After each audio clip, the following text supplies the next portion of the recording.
प्रिय क्रांती मित्र हो, जय भीम, जय अशोक, जय संविधान, जय भारत. काँग्रेस हीच भाजपा आहे आणि भाजपा म्हणजे काँग्रेस आहे. काँग्रेस म्हणजे भाजपा आणि भाजपा म्हणजे काँग्रेस. हे लपून राहिलेलं नाही.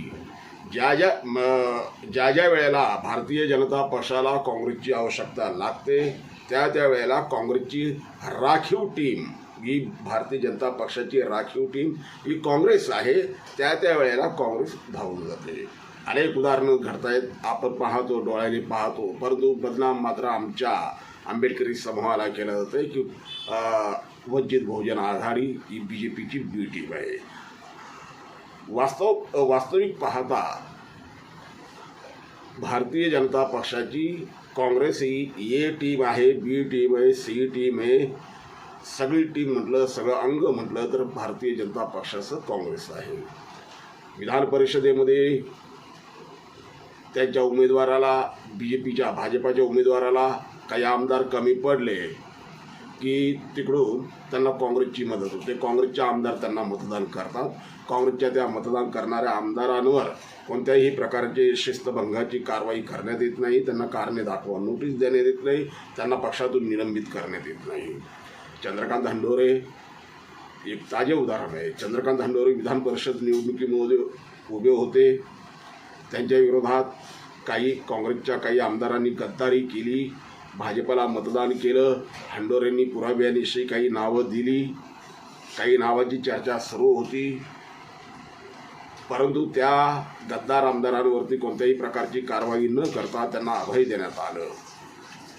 राज्यसभा निवडणुकीमध्ये देखील भारतीय जनता पक्षाला जेवढ्या आमदारांची कमी पडते तेवढे आमदार पुरवण्याचे काम काँग्रेस पक्ष इमाने इतबारी करत आलेला आहे. संविधानाच्या विरोधात, लोकशाहीच्या विरोधात दोन्ही पक्ष एकमेकांच्या हातात हात घालून आहेत.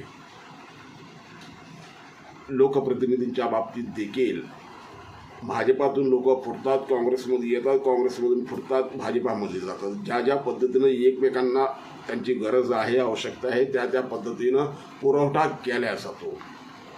आणि सर्वात मोठा पुरवठादार हा काँग्रेस आहे, भारतीय जनता पक्षाचा. आताही धुळ्यामध्ये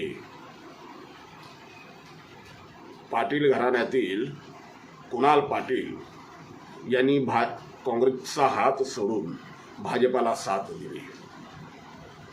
ह्या कुणाल पाटलांच्या आजोबा चुडामन अण्णा पाटील, चुडामन अण्णा हे पंडित जवाहरलाल नेहरूंच्या काळामधील खासदार म्हणून निवडून आले होते. 25 वर्ष त्यांनी त्या ठिकाणी लोकप्रतिनिधित्व केलं होतं.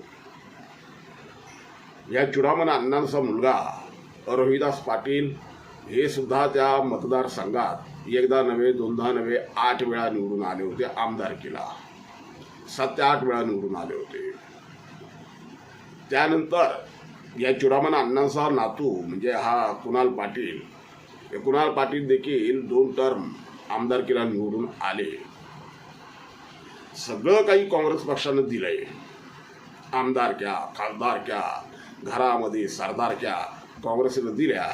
आता ते भारतीय जनता पक्षाकडे गेले. अर्थात धुळ्यामध्ये भारतीय जनता पक्षाला काँग्रेसनं हा पुरवठा तर केला नाही ना, शंका येते. कारण काँग्रेसमधून सहज लोक कोणी बाहेर जात नाही. अशोक चव्हाण घ्या, कोणी घ्या, हे पुरवठादार आहे. काँग्रेस हे पुरवठादार आहे. राहुल गांधींचा निकटवर्तीय ना. मिलिंद देवरा कोण? राहुल गांधींचा निकटवर्तीय. कुणाल पाटील कोण? राहुल गांधींचा निकटवर्तीय. याचा अर्थ काँग्रेसचा हात, भाजपाला साथ. परंतु बदनाम मात्र वंचित बहुजन आघाडीने केलं जातं. आणि अर्थात आमच्या जे कोणी टिनपाट दलाल आहेत ते देखील आता कोणी काही बोलणार नाही, आवाज उठवणार नाही.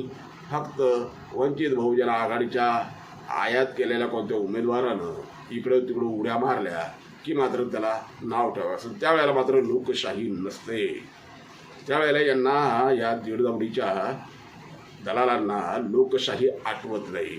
त्यावेळेला त्यांना फक्त आणि फक्त वंचित बहुजन आघाडी ही भारतीय जनता पक्षाची बी टीम आहे, आमका आहे, टमकं आहे, तेवढंच त्यांना बोलता येते.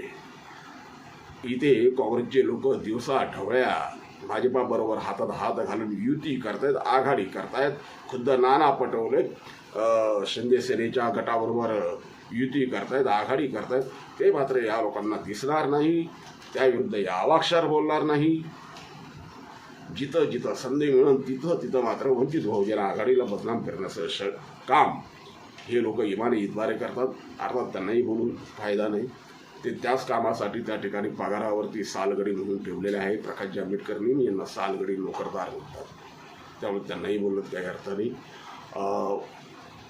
फक्त काँग्रेसचा हात भाजपा के साथ कसा आहे या अधोरेखित करण्यासाठी हा व्हिडिओ बनवला आहे. जय भीम. क्रांती मित्र हो, भीम पॅंथर या आपल्या हक्काच्या यूट्यूब चॅनलला कृपया सबस्क्राईब करून आम्हाला विषमतावादी शक्तींच्या विरोधात लढण्यासाठी बळ द्या, शक्ती द्या, ऊर्जा द्या. कमेंट करा, लाईक करा, शेअर करा.